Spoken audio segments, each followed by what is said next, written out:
తెలంగాణ అసెంబ్లీలో అధికార విపక్షాల మధ్య మాటల యుద్ధం నడిచింది. బీఆర్ఎస్ ఎమ్మెల్యే జగదీశ్వర్ రెడ్డిపై మంత్రి శ్రీధర్బాబు తీవ్రస్థాయిలో మండిపడ్డారు. స్పీకర్ని బీఆర్ఎస్ ఎమ్మెల్యే బెదిరిస్తున్నారని, ఇది సరైన పద్ధతి కాదని ఆగ్రహం వ్యక్తం చేశారు.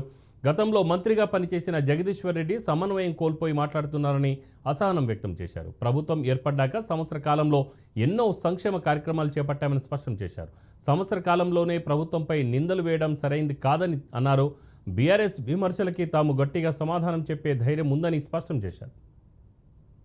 మంత్రిగా చేసిన వారు అనుభవం ఉన్న వ్యక్తి జగదీశ్వర్ రెడ్డి గారు ఈ విధంగా ప్రస్తావన తీసుకొచ్చి స్పీకర్ గారిని బెదిరించే మాట మాట్లాడకుండా ఉంటే బాగుంటుంది అధ్యక్ష. తప్పకుండా వారు వాపసు తీసుకోవాలి. ఖచ్చితంగా కూడా బెదిరించడం జరుగుతూ ఉంది అధ్యక్ష.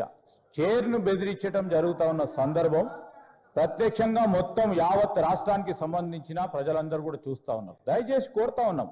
That is not the way. Srinivas Yadav గారు 2 విషయాలు చెప్పారు, మేము విన్నాము.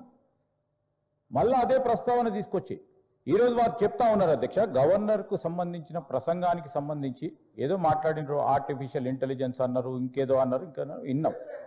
దానికి కూడా సమాధానం చెప్తాం. దానికి ఏం ప్రస్తావన లేదు.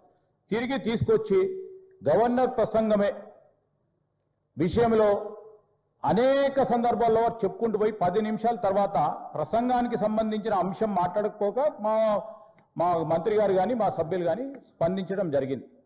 ఈరోజు వారు కంపారిజన్ తీసుకొస్తా ఉంటే సంవత్సరంలో మేమేం చేసినాం, 10 సంవత్సరాల్లో ఏం చేయలేకపోయినారో చెప్పింది తప్ప దీంట్లో వాస్తవికంగా వారిని ఏదో కార్నర్ చేయాలనో మమ్మల్ని ఏదో అన్నారని కాదు. దయచేసి నేను గౌరవ జగదీశ్వర్ రెడ్డి గారికి తెలియజేస్తా ఉన్నాం, తెలియంది కాదు.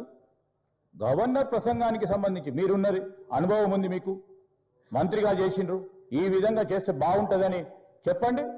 మేము సాధారణంగా స్వీకరించడానికి పెద్ద హృదయంతో ఉన్నాం. కానీ ప్రతి అంశాన్ని కూడా ఇది చేయలే, అది చేయలే, సంవత్సర కాలంలో ఏం చేయలేస్తారు, ప్రభుత్వం ఏం చేయదలుచుకున్నది, ఏం చేయగల సత్తా ఉందో చూపెట్టిన అధ్యక్ష. 14 నెలలలో మేం చేసిన ప్రతి సంక్షేమ కార్యక్రమం విషయంలో వారు 2014 నుంచి 2015 వరకు ఏం చేయలేకపోయినో 1 సంవత్సర కాలంలో నిలబెట్టి రాష్ట్ర ప్రజలకు తెలియజేసినాం. మేము ఖచ్చితంగా చెప్పదలుచుకున్నాం అధ్యక్ష. నేను దయచేసి ఈ రోజు కూడా చెప్తా ఉన్నాం అధ్యక్ష. వారికంతా అనుభవం ఉంది. ఉన్న సందర్భంలో ఆ అనుభవాన్ని కూడా షేర్ చేసి